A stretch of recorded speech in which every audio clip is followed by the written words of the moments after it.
से भागी लड़की थानेदार के हथे चढ़ गई। थानेदार इतना ख़तरनाक होता है कि कोई जुर्म नहीं छोड़ा होता इसने। नाज़रीन, जैसे ही लड़की को देखता है ऊपर से लेकर नीचे तक फ़ौरन स्कैन करता है, पता करो ये कहाँ से आई है। लेकिन आखिर पे इस थानेदार का जो अंजाम होता है ना, वो सुनकर आप कानों को हाथ लगाएंगे और तौबा करेंगे।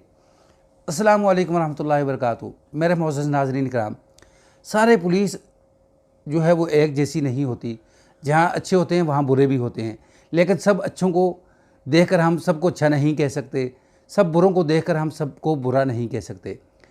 बाज़ार के अंदर एक लड़की आती है, काली चादर ले ऊपर ओढ़ी होती है, सफ़ेद हाथ सफ़ेद चेहरा, दूधिया रंगत के साथ। तो थानेदार अपनी गाड़ी के अंदर बैठा होता है और कहता है, छिदे सिपाही बात सुन। छिदा सिपाही आता, जी सर जी, ये लड़की जो है ना मुझे मकामी नहीं लगती, ये कोई बाहर की आई लगती है। सर जदे को बुलाऊं, जदे टली को, जो टाउट होता है। कहते फ़ौरन बुलाओ उसे। ज़्यादा टाउट जैसे आता है ना, तो साहब जो हैं थानेदार, वो कहता है कि मुझे इसका डेटा चाहिए, ये लड़की कहाँ से आई है, कहाँ रहती है, इसका कौन शोहर है। तो नाज़रीन, जो ज़्यादा टाउट होता है ना, वो फ़ौरन इसका डेटा लेता है कि ये कौन से महल्ले के अंदर रहती है, शोहर कौन सा है इसका, क्या नाम है उसका, क्या काम करता है। तो आकर साहब को बता देता है। साहब अगले दिन जो है इसके होटल के ऊपर पहुंच जाते हैं। होटल पर जब जाते हैं ना, तो मालिक देख कर कहता है, वेटर जल्दी साहब जी के लिए जो है दूध पत्ती जो है वो चाय लाओ। साहब जी टांग के ऊपर टांग रख कर बैठे हैं। मालिक को कहता है कि ये जो वेटर है मुझे नया नया लगता है। तो साहब जी ये मुसाफिर है, ज़रूरतमंद है, खाना भी अच्छा बना लेता है, साथ वेटर का काम भी कर लेता है, तो इसलिए मैंने रख लिया। पता है आपको कितना बुरा वक्त चल रहा है, बम धमाके हर तरफ हो रहे हैं, तो आपने ये गलत काम किया है। कोई इसका गारंटी वाला बंदा है? नहीं साहब, तो आपने बहुत गलत किया है। ये जो होटल का मालिक है ये थोड़ा सा दूर जाता है, तो थानेदार दूसरे वेटर को बुलाता, कहता है बात सुन कि जो साहब का गला और मोबाइल आपके ज़िम्मे है, कल को ये इसकी सफाई करनी है आपने। तो नाज़रीन, अगले दिन वो वेटर जो है साहब का गला जो है उससे सारे पैसे निकाल लेते हैं, मोबाइल चोरी कर लेते हैं। साहब जो है वो फ़ौरन थाने पहुंच जाते हैं कि मेरा होटल के अंदर जो है वो नुकसान हो गया, मोबाइल चोरी हो गया, पैसे चोरी हो गए हैं। थानेदार आता है होटल के अंदर, तो आकर सबसे पूछ-गुछ करता है। तो उसके बाद नतीजा ये निकलता है, जो मुसाफिर वेटर होता है ना, इसे उठाकर ले जाते हैं। मुसाफिर वेटर जैसे ही जाता है थाने के अंदर, तो अब ये मारता तो नहीं, क्योंकि वो बेचारा कमज़ोर सा होता है, मज़दूर बंदा होता है, तो ये सिर्फ बातों बातों से उसे डराता है। जब 24 घंटे गुजरते हैं, इसकी बीवी जो है वो पता करते करते थाने में पहुंचती है। थानेदार का जो काम है वो हो जाता है।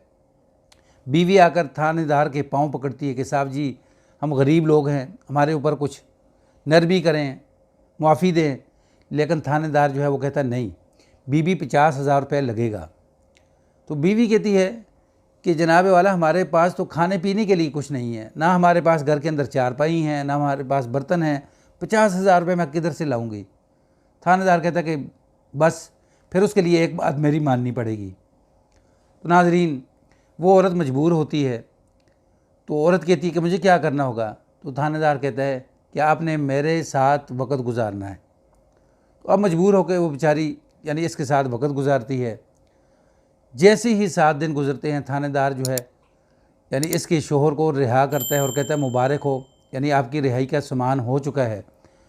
वो बाहर आता है ना, बाहर आकर थानेदार पूछता है कि यार मुझे ये बताओ कि इतना खूबसूरत जो माल है ये आप कहाँ से लाए हो, इतनी खूबसूरत लड़की है और तू खुद जो है, तेरी शक्ल जो है वो किस तरह की है और वो लड़की जो है कितनी खूबसूरत है।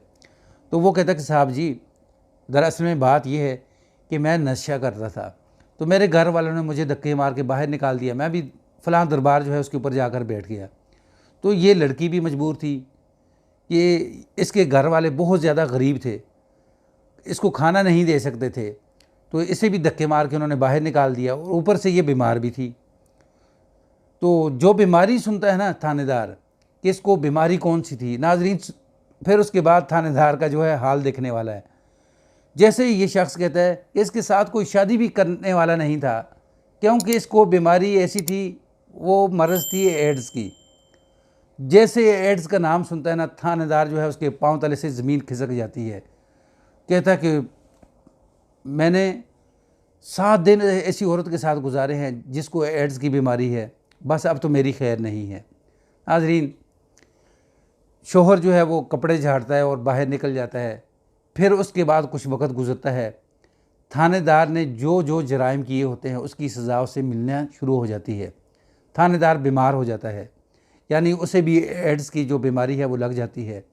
हॉस्पिटल के अंदर पहुंच जाता है। ये हॉस्पिटल के अंदर पहुंचता है, इसका इलाज होते होते होते बिला आखिर हॉस्पिटल वाले इसके आगे हाथ जोड़ते हैं और कहते हैं कि यहाँ से जाओ, क्योंकि आपकी जो बीमारी है इसका इलाज अब नहीं हो सकता। जो दिन आपके पास है कोई अल्लाह तौबा कर लो, कर्जा पानी भर लो। तो नाज़रीन, थानेदार फिर अपना ये वाक़या ख़ुद बताता है कि ये मैंने अपनी कुर्सी के ऊपर बैठकर जुर्म किए हैं। ये जो जुर्म है ना, ये सुनकर आप कानों को हाथ लगाएंगे। मैंने इसलिए शुरू में कहा है कि जहाँ सारे पुलिस वाले बुरे भी नहीं होते, बीच में अच्छे हैं। सबको, यानी जो एक आधा पुलिस वाला अच्छा है ना, उसको देखकर हम सबको अच्छा नहीं कह सकते, एक को बुरा देखकर हम सबको बुरा नहीं कह सकते। तो नाज़रीन, ये जो पुलिस वाला ना अपने अंजाम को पहुंच जाता है। वाक़ई स्टोरी अगर आपको पसंद आए तो इसको आगे शेयर कर दें। चैनल पर न्यू है तो इसको सब्सक्राइब करें, बेल के बटन को दबा के रखें ताकि आने वाला हर नया वाक़या, नई स्टोरी आपको मिल सके। अस्सलामु अलैकुम वरहमतुल्लाह।